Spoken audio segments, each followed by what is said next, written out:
حضرت امام غزالی رحمۃ اللہ علیہ نے تو بتایا کہ علماء کی کیا ذمہ داری تھی امت کے اصلاح کی. اس کے بعد سے یہ بتایا سلاطین کی ذمہ داریوں کو کہ ان کے اوپر کیا ذمہ داری تھی جو حکمران طبقہ ہے کہ امت کی اصلاح کی فکر کریں. اس کے بعد سے یہ آتے ہیں مسلمانوں کے دوسرے طبقے کے اوپر. طبقہ علماء اور طبقہ سلاطین و حکام کے علاوہ انہوں نے عام زندگی کا بھی جائزہ لیا ہے.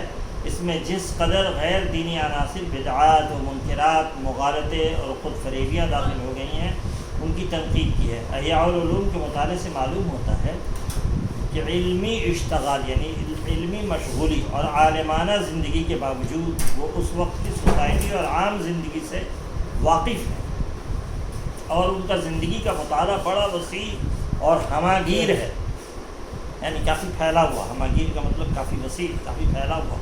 انہوں نے مسلمانوں کی عمومی زندگی اور امت کے مختلف طبقات اور ان کی مختلف بیماریاں اور کمزوریوں کی جو نشاندہی کی ہے اس سے ان کی قوت مشاہدہ اور قوت نظر کا اندازہ ہوتا ہے. انہوں نے ایک مستقل باب ان منکرات کی تفصیل میں لکھا ہے جو عادات میں داخل ہو چکے ہیں اور لوگوں کو ان کا منکر یعنی خلاف شرع و اخلاق ہونا محسوس نہیں ہوتا. اس سلسلے میں انہوں نے پوری شہری زندگی پر نظر ڈالی ہے اور اس کے نمایاں منکرات کا تذکرہ کیا ہے اور مساجد سے لے کر بازاروں، سڑکوں، حمام اور عورتوں کی محفلوں تک کے منکرات کو شمار کر دیا ہے. اللہ اکبر. انہوں نے احیاء العلوم کا ایک مستقل حصہ کتاب ذم الغرور ان لوگوں کے متعلق لکھا ہے جو مختلف قسم کے مغالطوں اور فریب نفس میں مبتلا ہے. اس سلسلے میں انہوں نے ہر طبقے کے فریب خوردہ یعنی دھوکہ کھائے ہوئے اشخاص اور ان کی غلط فہمیوں اور فریب بینیوں اور خود فریبیوں کا حال بیان کیا ہے اور ان کے بعض ایسے نفسیاتی امراض اور خصوصیات کا ذکر کیا ہے جن کو صرف ایک دقیق النظر مصلح اور ایک تجربہ کار ماہر نفسیات ہی دیکھ سکتا ہے، ایک تجربہ کار سائیکالوجسٹ ہی دیکھ سکتا ہے. اس باب میں انہوں نے علماء، عباد و زہاد، عمراء و اغنیاء اور اہل تصوف سب کا جائزہ لیا ہے اور سب کے خصوصی امراض اور بے اعتدالیوں کا پردہ فاش کیا ہے اور ہر ایک کے متعلق بڑے پتے کی باتیں لکھی ہیں جس سے ان کی ذہانت، دقیق رسی اور حقیقت شناسی کا اندازہ ہوتا ہے. دقیق رسی یعنی باریک بینی، کتنا اندر تک اور جاتے ہیں، بوجھتے ہیں، تہ تک پہنچتے ہیں.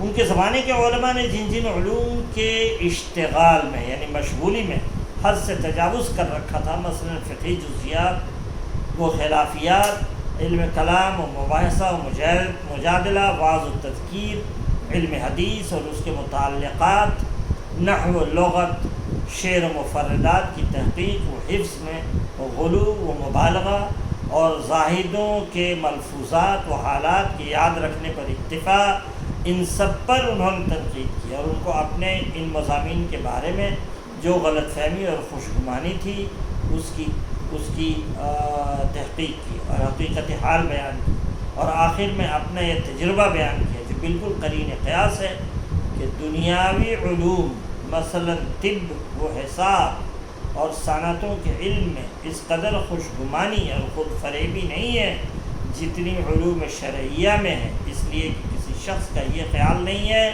کہ دنیاوی علوم فی نفس ہی ذریعہ مغفرت ہے، بخلاف علوم شرعیہ کے کہ وہ اپنے نتائج و مقاصد سے قطع نظر کر کے بجائے خود بھی ذریعہ مغفرت و تقرب سمجھے جاتے ہیں. اپنے زمانے کے عباد، زہاد اور اہل تصوف کو بھی انہوں نے بڑی گہری نظر سے دیکھا اور ان کی بڑی باریک کوتاہیوں، خوش فہمیوں اور خود فریبیوں کو محسوس کیا ہے. ان کے بہت سے ظاہری اعمال اور رسوم کی تہ میں ان کو نفس پرستی، جاہ طلبی، ریاکاری، ظاہری نقالی اور بے روح رسمیت نظر آئی ہے اور انہوں نے بڑی صفائی کے ساتھ اس کو ظاہر کر دیا ہے. اہل دولت اور اغنیاء پر بھی انہوں نے بڑی صحیح گرفت کی ہے اور اس سلسلے میں ان کے قلم سے حقائق نکل گئے ہیں. ایک جگہ فرماتے ہیں ان دولت مندوں میں بہت سے لوگوں کو حج پر روپیہ صرف کرنے کا بڑا شوق ہوتا ہے اور بار بار حج کرتے ہیں غور سے سنیے آپ، بار بار حج کرتے ہیں، اور کبھی ایسا ہوتا ہے کہ اپنے پڑوسیوں کو بھوکا چھوڑ دیتے ہیں اور حج کرنے چلے جاتے ہیں۔ حضرت عبداللہ بن مسعود رضی اللہ تعالیٰ عنہ نے صحیح فرمایا ہے کہ آخر زمانے میں بلا ضرورت حج کرنے والوں کی کثرت ہوگی، سفر ان کو بہت آسان معلوم ہوگا، روپیہ کی ان کے پاس کمی نہیں ہوگی، وہ حج سے محروم و تہی دست واپس آئیں گے، حج سے محروم اور خالی ہاتھ واپس آئیں گے، یعنی نیکی کچھ نہ ملے گی۔ وہ خود ریتوں اور چٹیل میدانوں کے درمیان سفر کرتے ہوں گے، اور ان کا ہمسایہ ان کے پہلو میں گرفتار بلا ہوگا، مصیبتوں میں پڑا ہوا ہوگا، ان کے ساتھ کوئی سلوک اور غمخواری کرنے والا نہیں ہوگا۔ ابو نصر تمار کہتے ہیں کہ ایک شخص بشر بن الحارث کے پاس آئے اور کہا کہ میرا قصد حج کا ہے، آپ کا کچھ کام ہے؟ انہوں نے فرمایا کہ تم نے خرچ کرنے کے لیے کیا رکھا ہے؟ انہوں نے کہا 2000 درہم۔ بشر نے کہا تمہارا حج سے مقصد کیا ہے؟ اظہار زہد یا شوق کعبہ یا طلب رضا؟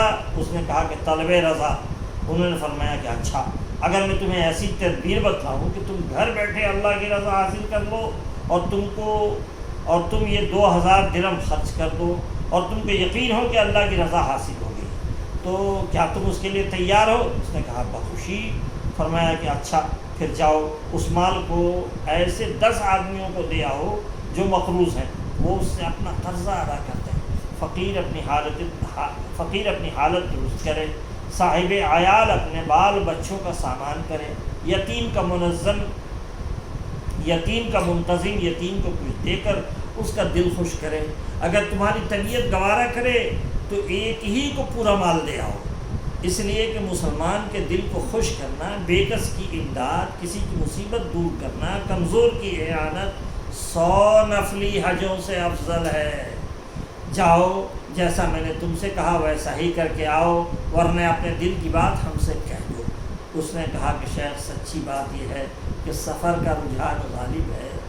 بشر سن کر مسکرائے اور فرمایا کہ مال جب گندا اور مشتبہ ہوتا ہے تو نفس تقاضا کرتا ہے کہ اس سے اس کی خواہش پوری کی جائے، اور وہ اس وقت اعمال صالحہ کو سامنے لاتا ہے، حالانکہ اللہ تعالیٰ نے عہد فرمایا ہے کہ صرف متقین کے عمل کو قبول فرمائے گا، صرف متقین کے عمل کو قبول فرمائے گا۔